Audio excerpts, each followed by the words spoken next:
இனி நானும் நான் இல்லை, இயல்பாக ஏன் இல்லை, சொல்லடி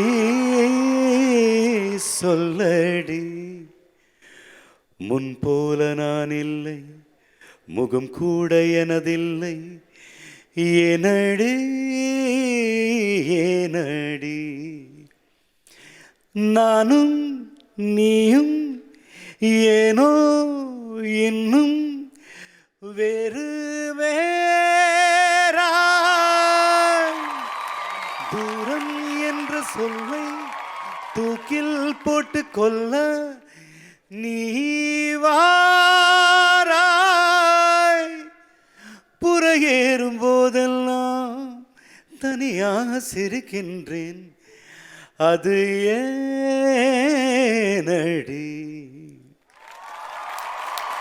Thank you, Vasan sir, for this.